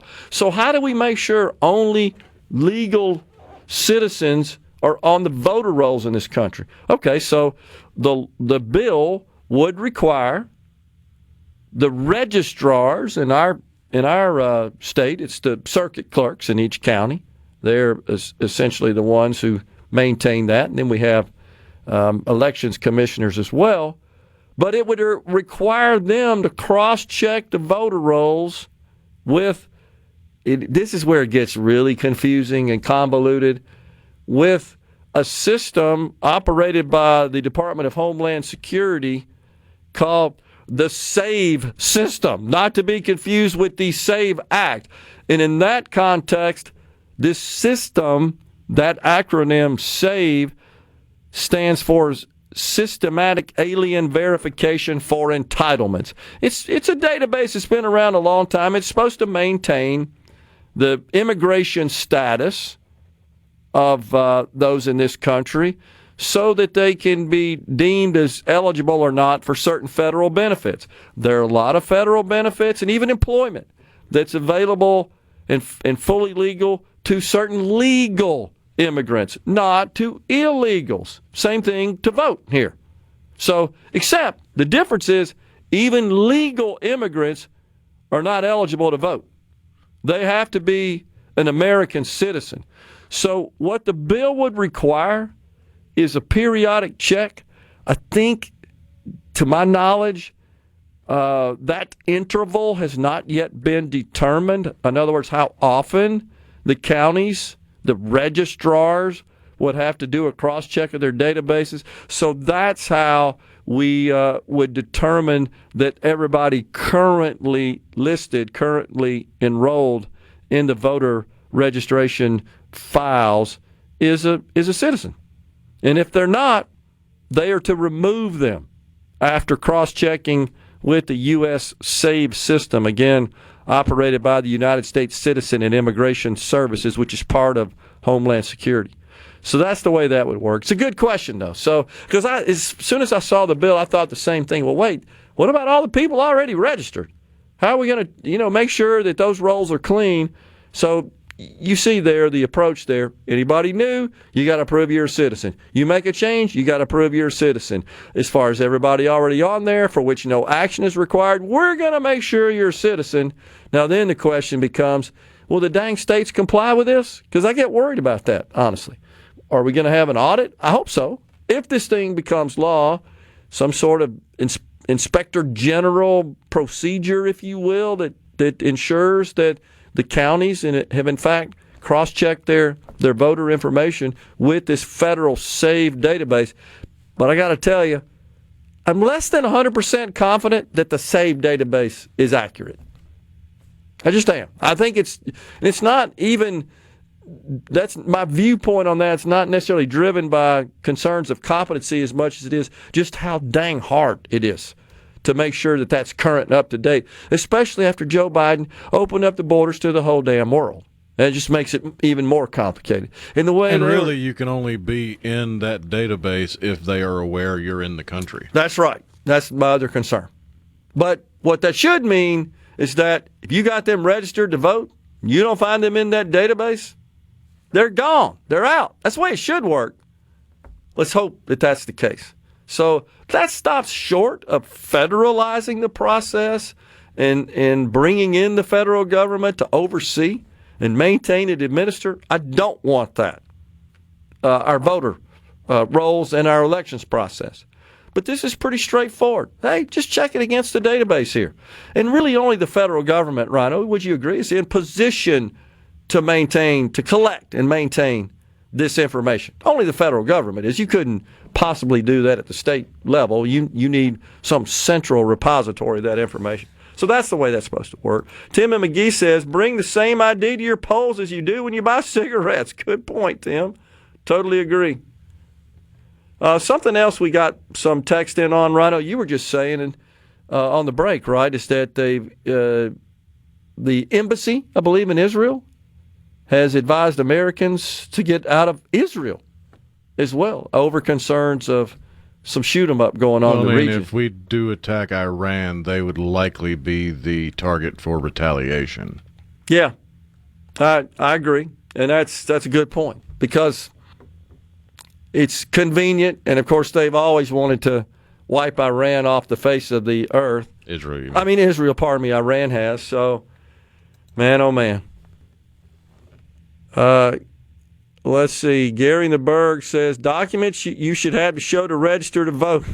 Got a bunch of golf data. A Blockbuster card, a Sears card, S&H green stamps. Got it. Membership card from Augusta National or Sunny Guy, by the way. That is the municipal course down here on Woodrow Wilson in a rather seedy part, I'm sorry to say, of the city of Jackson. It's adjacent to the Hawkinsville Airport, which used to be the Jackson Municipal Airport before the Jackson International Airport in Rankin County was built. I believe that was back in the late 60s, early 70s, if I'm not mistaken. That's pretty good, Gary. I had a package from Boonville to Columbus go to Kansas City. That about the Postal Service. Let's see. What does this say here? This is rather a long text. Somebody said, I would like to see a verbal filibuster take place with a few rule changes that would not allow any food, bathroom, or water breaks with no depend briefs or catheters allowed. There has been some tomfoolery associated with that process. I think there should also be a committee appointed of citizens of the United States unconnected to the Congress to inspect those good boys and girls to be sure they don't bring any contraband. Don't think we would have to worry about any of those good old boys and girls being so quick to do filibusters. I hear you. Just keep in mind, though, that the filibusters worked in favor of the Republicans, too. So that's one of the concerns by lawmakers in the Senate that, man, if we do this, we open up the floodgates. And as we've indicated so many times in the past, thank God for Joe Manchin and Kirsten Sinema, who stood in that gap during the Biden era, because all hell would have broke loose with the policy they wanted to ram through. Speaking of federalizing elections, they would have taken over totally. Because that was looking at it through bill. the lens they look at it through, which is the purely political lens, they've got to do something radical to bring up their overall approval ratings. Because it really doesn't matter what party you're in. Every American thinks you suck if you're sitting in Congress right about now. That is absolutely true. All-time low approval rating. Both sides. The Democrats even lower at this point. That's totally true. So let's see what else we got on the C Spire text line. Are y'all for or against blowing up the filibuster to get the SAVE Act passed? I have a hard one with that. I'm 50-50 on it. I don't mean to sound squishy on it.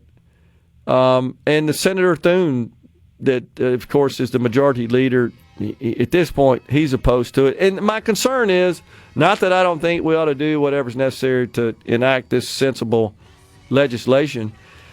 It's because there will come a time when the Democrats... Now, should we govern on that basis? Sure, that's debatable, that you do that to hold off My argument would concern. be that the voter ID concept is popular enough with the population. You don't have to nuke the filibuster to get it done. Right. You can leverage its popularity against your political opponents without blowing up the whole thing. Yeah, that's a good point. I agree with that.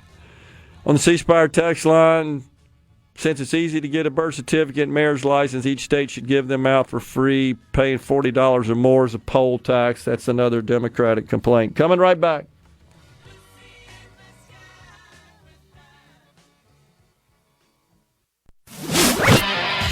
And now, the talk that keeps Mississippi talking. Now, on to the real part. Dynamite! On SuperTalk Mississippi.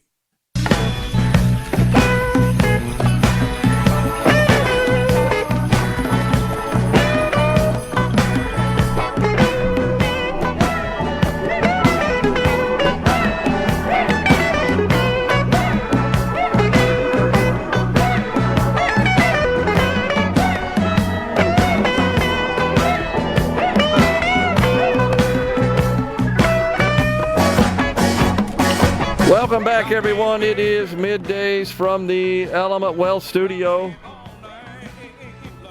So, just following up on that text we got before we went to break about considering the cost of getting a replacement birth certificate. You looked it up while we were on the break. Or a marriage certificate, if you need that, is a poll tax.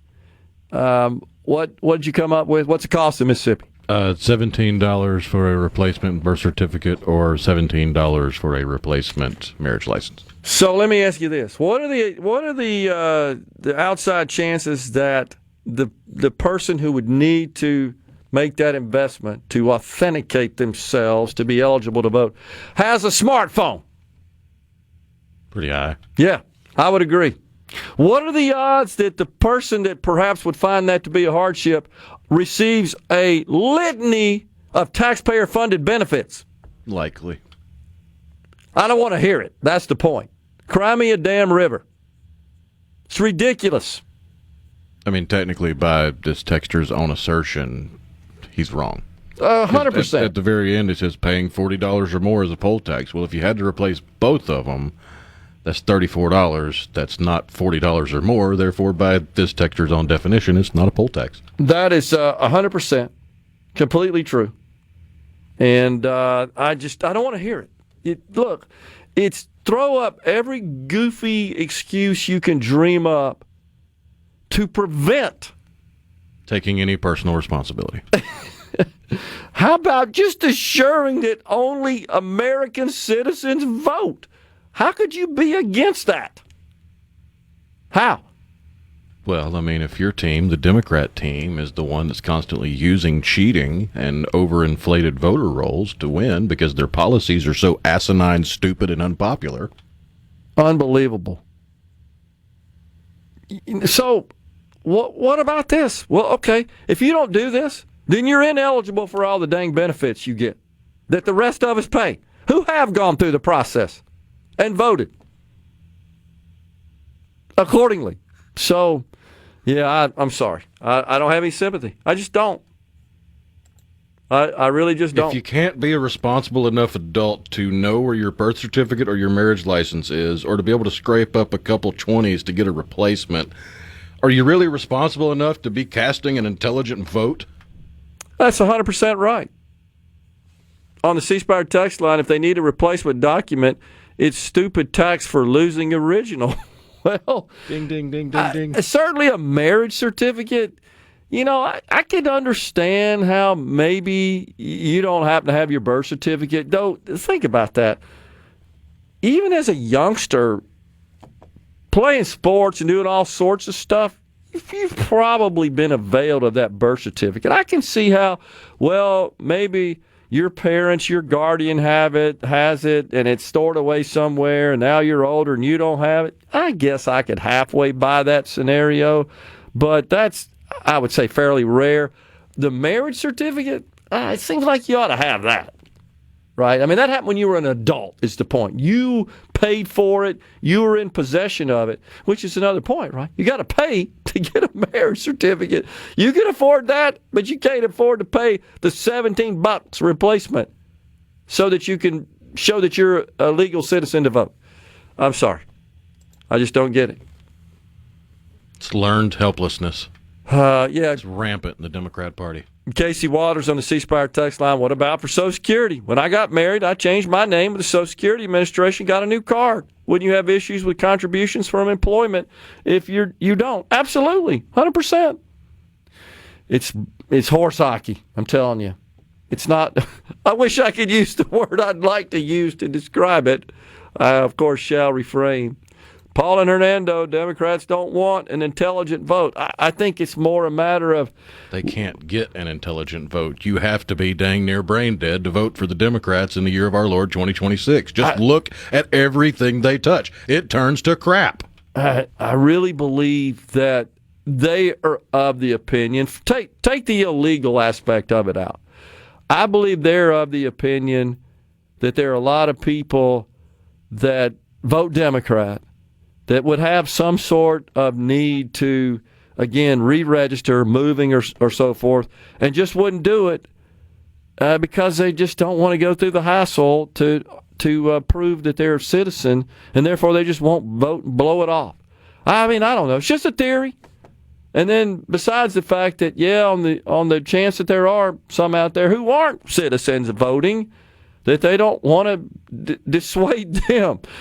That's on the states that allowed it. This wouldn't be a problem if the stupid blue states wouldn't permit registration.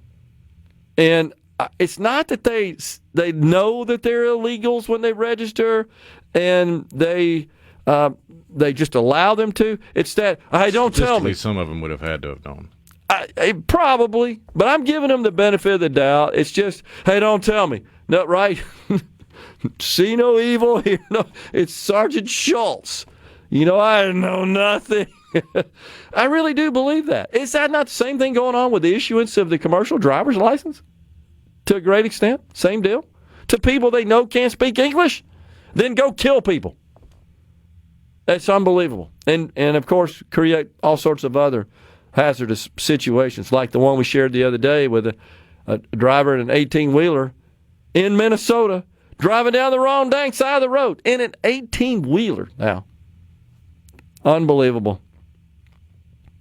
Also, we talked earlier about the $400 tax credit that an employer could receive for contributing to an individual health care account for an employee. This is really targeted at small businesses who generally don't participate, don't offer group coverage to their employees. It's just not economically feasible.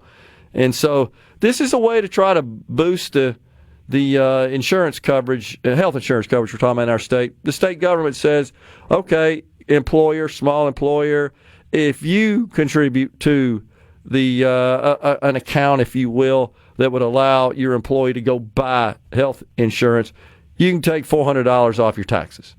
There's also a bill that passed yesterday. It was a series of bills in the House concerning various tax credits and tax issues. The other one would allow a credit if a contribution was made to eligible hospitals, critical access hospitals. That would be those with fewer than 50 inpatient beds. That's typically the rural hospitals in the state. And so businesses or individuals could contribute to a fund, if you will, that would be used to help those hospitals. They're struggling financially. And you get a little tax credit. I don't know what the limit is, but typically when these tax credits are enacted, there's a limit, meaning once we get to a certain amount of people taking advantage of that, boom, it's cut off.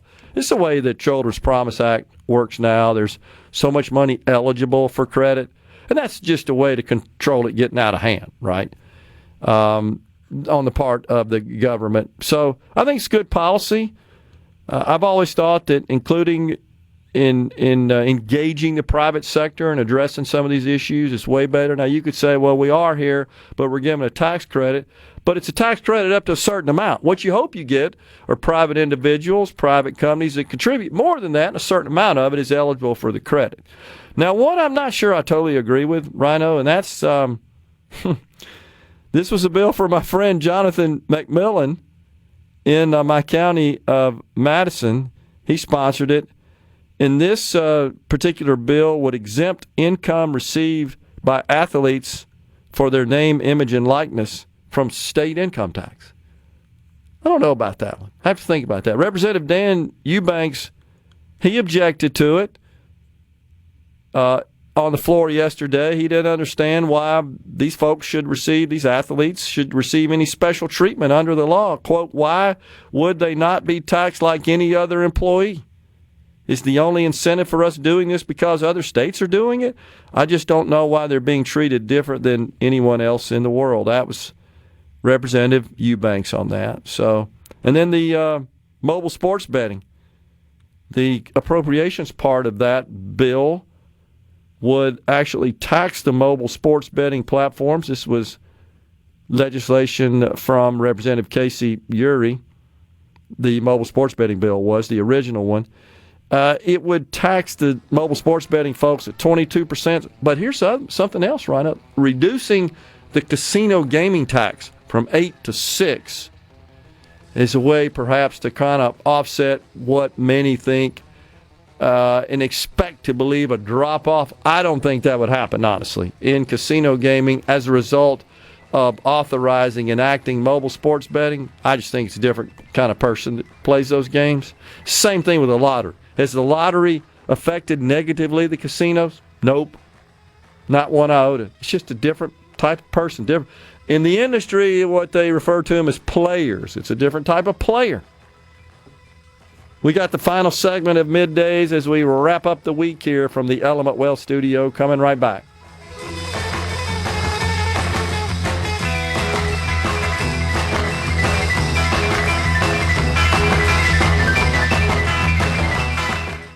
Hey, this is Bob. You know what that means. Middays with Gerard Gibert. We'll do it live. On SuperTalk Mississippi.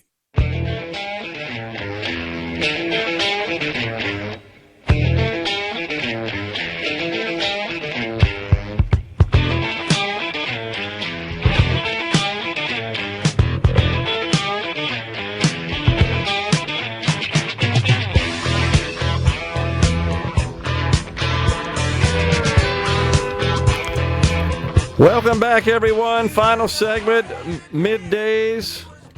Wrapping up the final week of February. I'm ready for some spring weather. Looks like we're going to get a little taste of it, at least for a few days. Excited about that. So we got a question yesterday that I didn't get to, and I know that sometimes I can ramble on about taxes, but it's tax time of year, and there's lots of changes that folks need to be aware of. And one of those concerns the standard deduction for seniors. Somebody was asking about that. This is what the president and others refer to as elimination of taxes on Social Security. That's actually not quite true.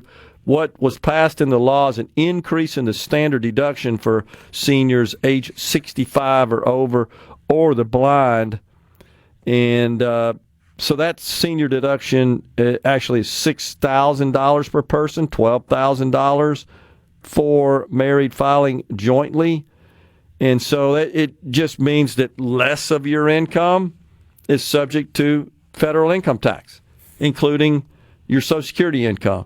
It would take currently only about 40% of Social Security recipients make enough in their Social Security income to pay income taxes on that. It would move that up to about 80% of those who receive Social Security benefits would not be subject to federal income tax. So you'd have, rather than the 60-40 we do to now, with 60% of the people paying taxes on Social Security, that would actually completely flip and would move to an 80% of those who receive Social Security benefits not having a tax liability on their Social Security. So now, do keep this in mind. The taxes levied on Social Security income actually go to pay Medicare benefits. Medicare. So you're actually reducing the amount that goes to the Medicare program.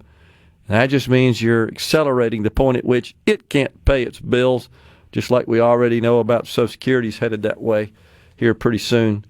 So something else about taxes that's important, because I know a lot of folks are doing them. You know, the no tax on tips, and actually that's a deduction. So is overtime, So is automobile interest, increase in the state and local deduction, and then the senior deduction. Well, the tips and overtime and the automobile interest in particular, those are deductible for federal purposes, but not state. So what we need is our lawmakers, I've talked to several of them about this, is to align state income tax policy with federal, because you've got what's called a reconciling item. That just means, yeah, you get that break on your federal taxes, but not on your state taxes. We still do, as you know, have a state income tax that did, of course, go down this year from 4.4 to 4% of all taxable income above $10,000. There's a big election next week in Texas that could be a strong indicator of the midterms, and that's next Tuesday. It's a U.S. Senate election. There are 3 Republicans in the race and 2 Democrats in the Democrat primary. Of course, John Cornyn, the incumbent, currently holds that seat. He's been there a long time, and he is being challenged by a couple of other Republicans. One of those is Attorney General Ken Paxton, and then Texas Representative Wesley Hunt. Cornyn's been there 4 terms. That's 24 years. He's going for 30 here. Ain't that enough? So that is a very contentious race right now. The AG, Paxton, leads slightly. The president traveling to Texas next week, where these candidates are battling out for the primary on the Republican side to advance to the general. He hasn't endorsed anybody in the race, but he's going to sort of talk it up. In the Senate side of the race. And the Senate race, that's right. But this is interesting, is that, as you know, there's an incredibly contentious Democrat primary. State Rep James Tallarico, U.S. Rep Jasmine Crockett. They're going at it. And they're neck and neck, literally 44-44 at the latest polls. But here's what's interesting. The Republicans fear Jasmine Crockett more. Do I get that right? No. They fear Tallarico. Pardon me. I get it backwards. More as a general candidate opposing the Republican nominee. The candidate, should say not a nominee, but Jasmine Crockett is receiving lots of money from Republican conservative PACs to try to boost her chances to defeat Tallarico so she would advance. Republicans believe, of course, they'd have a better chance of defeating her in a general election. Is that crazy or what? You've seen this. There's just more ammo to fire against her. Exactly. That's what they're trying to do. Yep, totally right. Man, oh man. Coming right. No, we're done for today. Pardon me. We're out of here for the weekend. Back with you again on Monday. Have a good one, folks. Stay safe, and God bless.